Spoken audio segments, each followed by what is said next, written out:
Hello అండి. చాలా రోజులైంది కదా! గుడ్లు, ఎండి నెత్తళ్ళు కర్రీ వండుకుందాం అనిపించింది. ఇవాళ నాకు, మా హస్బెండ్‌కి ఇద్దరికి ఒకరోజు ఆఫ్ వచ్చిందనమాట. సో, ఇవాళ మంగళవారం కదా! ఏం తిందామా అనేసి ఆలోచిస్తే మా హస్బెండ్ ఎప్పుడో చిన్నప్పుడు తిన్నాను గుడ్లు, ఎండి నెత్తళ్ళు వండుతావా అని అంటే తెచ్చారనమాట. నేనైతే ఇలా నా స్టైల్‌లో వండుతున్నాను. గుడ్లు ముందుగా ఫ్రై చేసుకోండి. అంటే బాయిల్ చేసిన ఎగ్స్ ఫ్రై చేసుకొని నెక్స్ట్ ఇలాగ ఎండి నెత్తళ్ళు కూడా ఫ్రై చేసుకోవాలి అదే ఆయిల్‌లో.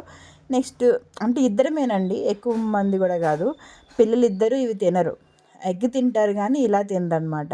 సో, అందుకోసమే పిల్లలిద్దరికి అలా సపరేట్‌గా ఎగ్ ఉడకబెట్టాం. మా ఇద్దరి కోసం అని చెప్పి ఇలా గుడ్లు ఎండి నెత్తళ్ళు వండుకుంటున్నాం అనమాట. సో, ఆనియన్స్ ఫ్రై అయిన తర్వాత ఇలా టమాటా వేసి అది కూడా కాస్త అలా ఫ్రై చేసేసాను. చాలా తక్కువ వండాను. చాలా రోజులైంది కదా! యూట్యూబ్ వ్లాగ్ కూడా షేర్ చేసి అని చెప్పేసి అలా వీడియో అయితే షూట్ చేశాను అనమాట. సో, టమాటా వేసిన తర్వాత కాస్త మూత పెట్టుకున్నాను. అవి మగ్గిపోయాయి అనమాట. మగ్గిన తర్వాత సాల్ట్, నెక్స్ట్ కారము, కొద్దిగా ఏమంటే పసుపు, ఆ 3 వేసుకొని ఫ్రై చేసుకోవాలన్నమాట. సో, ఇది మరీ డ్రైగా ఉంది కదా! ఇలాంటి టైంలో అది ఫ్రై అవ్వదని చెప్పి కాస్త ఆయిల్ వేస్తే బాగా కాస్త వాటర్ వేస్తే కాస్త బాగా ఏగుతుంది కదా అని కొద్దిగా ముద్దలా అయ్యేలా కొద్ది వాటర్ వేసి అది బాగా వేపాను.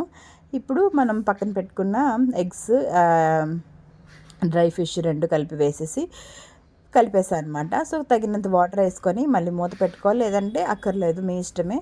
అప్పుడు ఇలాగా మరీ గ్రేవీ కాకుండా మరీ అలా పల్చగా కాకుండా ముద్దలా చాలా బాగుంటుంది టేస్ట్ అయితే. సో, మీరు కూడా ట్రై చేయండి. Thank you for watching my channel.